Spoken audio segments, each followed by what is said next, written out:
Okay. Uh, Today we are going to start our next topic, that is Norton's theorem. What is basically Norton's theorem? Uh, Generally, in any linear network containing energy sources like voltage source or current source and resistances that can be replaced by a constant current source in parallel with single resistance. A current source in equivalent network is called as the short circuit current source. It is denoted by ISC. Now, look at here. What is Norton's theorem? This theorem is useful for the analysis of electrical circuit like Thevenin's theorem. It is almost equivalent to your Thevenin's theorem, which reduces the linear active circuit and complex network into a simple equivalent circuit. The main difference between Thevenin's and Norton theorems is that Thevenin's theorem provide what equivalent voltage source, where Norton's theorem provide the equivalent current source. That is, in Norton's theorem having the equivalent parallel resistance, whereas the Thevenin's theorem having the equivalent series resistance. Now, look at here the statement of Norton's theorem. What is Norton's theorem? It may be stated as the any linear electrical network or complex circuit with current and voltage sources can be replaced by any equivalent circuit containing of a single independent current source, that is IN, and having the parallel resistance RN. आपल्याला काय करायचं exactly Norton theorems मध्ये की एक जे काही complex network असणार आहे त्या कॉम्प्लेक्स नेटवर्कला रिड्यूस करून त्याचं एक करंट सोर्स किंवा व्होल्टेज सोर्स यांच्यामध्ये रिप्लेस करायचंय त्याला, आणि त्याच्या पॅरलल मध्ये आपल्याला काय कनेक्ट करायचं आहे, एक सिरीज रजिस्टर जो असणार आहे ज्याचं नाव असणार आहे आर्यन.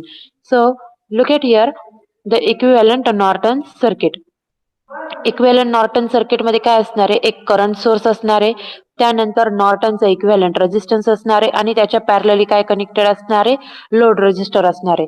नॉर्मली एक्झाम्पल्स मध्ये काय एक्सपेक्टेड असेल की calculate the current flowing through this load resistance using the Norton theorem.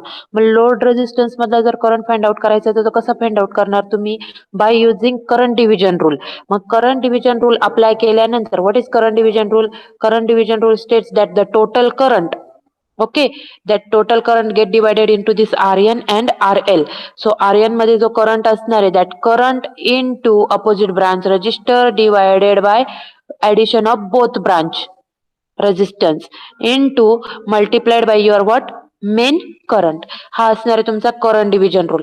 मग ह्या करंट डिव्हिजन रूलचा यूज करून तुम्ही काय काढणार आहे, तर लोड रेजिस्टन्स मधील current find out करणार आहे.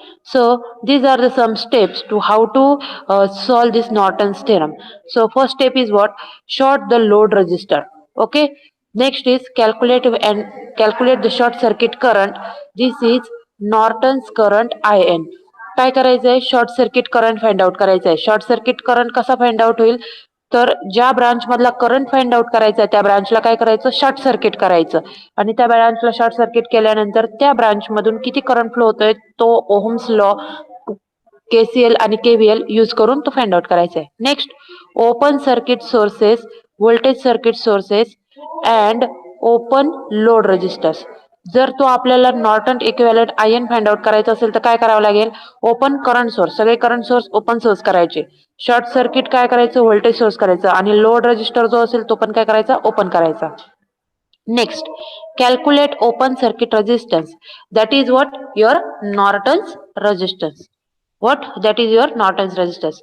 Next is, now redraw the circuit to measure the short circuit current IN. And in step 2, what is step 2? Second step. म्हणजे आपण पुन्हा काय करणार आहे की पुन्हा आपण लोड रेजिस्टन्स कॅल्क्युलेट करण्यासाठी शॉर्ट सर्किट करायची, कोणती ब्रांच, लोड रेजिस्टन्सची. नेक्स्ट आहे measure open circuit RN in step 4. That means तुम्ही इथपर्यंत लोड रेजिस्टन्स कॅल्क्युलेट करण्यासाठी जेवढ्या स्टेप्स रिपीट केल्या त्या फिफ्थ स्टेप मध्ये पुन्हा रिपीट करायच्या. As parallel resistance and connect the load resistor which is had removed in step 3. This is equivalent Norton circuit of that linear equivalent or complex circuit. Okay. Last step is what? Now find the load current flowing through the load voltage across load register using the current division rule. इतक्यात सांगितलं की current division rule use करून आपल्याला काय find out करायचं आहे, current flowing through the load resistance. या load register मधला आपल्याला काय करायचं आहे, करंट फाइंड आउट करायचं आहे. तर तो कोणत्या रूलने यूज करणार, दॅट इज नॉर्टन्स करंट म्हणजेच कोणता करंट असणार आहे? Total current in divided by what? Rn divided by Rn plus RL. What is Rn? Rn is the opposite branch resistor divided by addition of both branch resistor. हा actually current division rule आहे. So these are the steps to solve the Norton's theorems. So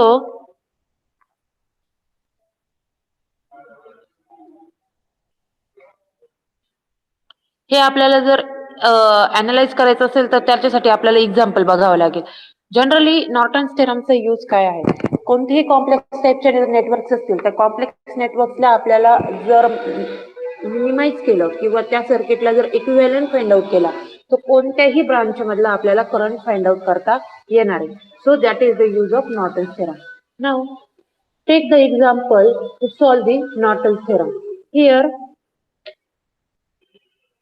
load resistor is 1.5 ohm. Total voltage is 12 volt. Next is 2 ohm, 3 ohm and 6 ohm. हे एक तुमचं circuit दिलेलं आहे. What is the numerical? Find the current flowing through load resistance. Okay, or find the Rn, In and current flowing through and load voltage across the load resistor from this figure. Okay, consider step number 1.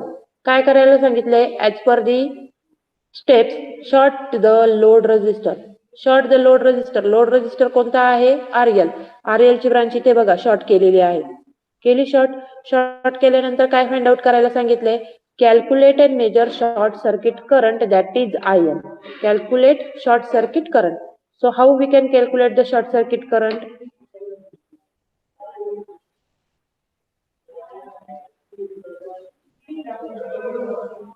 Calculate the short circuit current. Short circuit current म्हणजे काय? ह्या branch मधनं म्हणजे AB branch मध्ये किती current flow होतोय? तो AB branch मध्ये किती करंट फ्लो होणार आहे? तर एबी ब्रांच मध्ये ओहम्स लॉ जर अप्लाय केला तर ओहम्स लॉ अप्लाय केल्यानंतर इकडे किती करंट फ्लो होतोय ह्या सर्किट मध्ये? इथे करंट किती असणार आहे? 2 ओहम मधनं मेन करंट जाणार. 6 ओहम आणि 3 ओहम मधनं असं कन्सिडर केलं की इकडे असेल I1 आणि इकडे असेल I2. म्हणजे या दिस पॉइंटला तुमचं काय होणार आहे?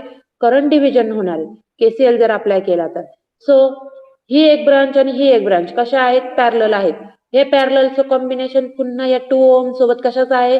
सिरीज मध्ये आहे. म्हणजे सिरीज कॉम्बिनेशनने तुम्ही काय करणार? 12 volt and series combination of this circuit will be here. हे बघा 2 ohm plus 6 parallel with 3 ohm. 6 parallel with 3. 6 parallel with 3 किती आलं? 6 parallel with 3 is the 6 into 3 divided by 6 plus 3. 6 into 3 divided by 6 plus 3 and plus 2 ohm. Answer काय येईल आपलं?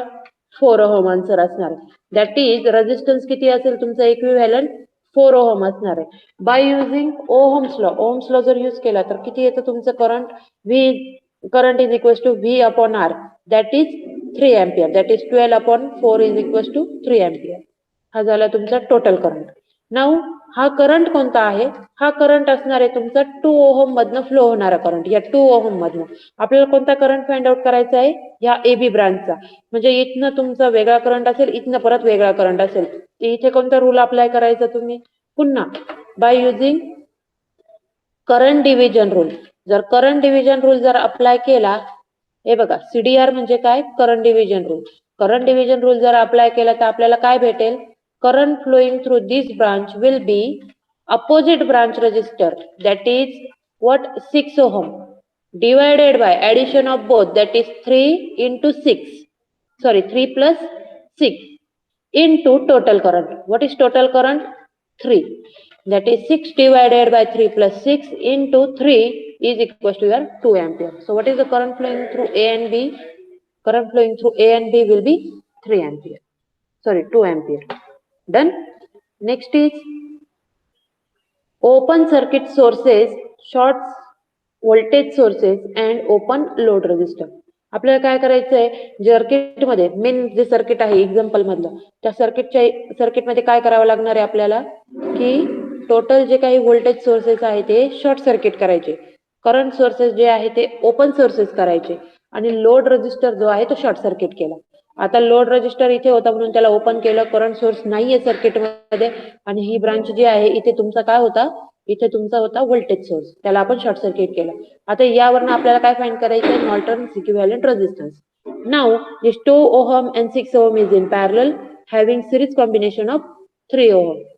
काय येईल मग त्यांचं, 2 and 6 is in parallel series combination of 3.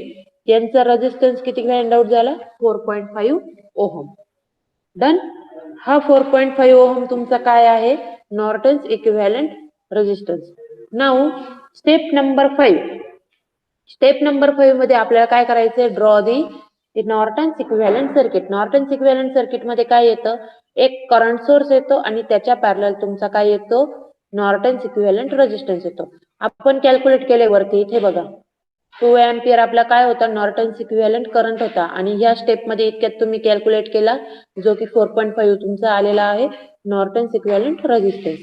So this is Norton's equivalent resistance and this is Norton's equivalent current source. याच्या parallelly तुम्ही काय कनेक्ट करणार आहे, तुमचा लास्टली लोड रेझिस्टन्स. हा लोड रेझिस्टर जेव्हा तुम्ही कनेक्ट करणार तर 6 नंबरचे स्टेप्स तुम्ही अप्लाय करणार by using Ohm's law and current division rule. आपण काय फाइंड आउट करणार, the current flowing through 1.5 ohm. So what is the current flowing through 1.5 ohm?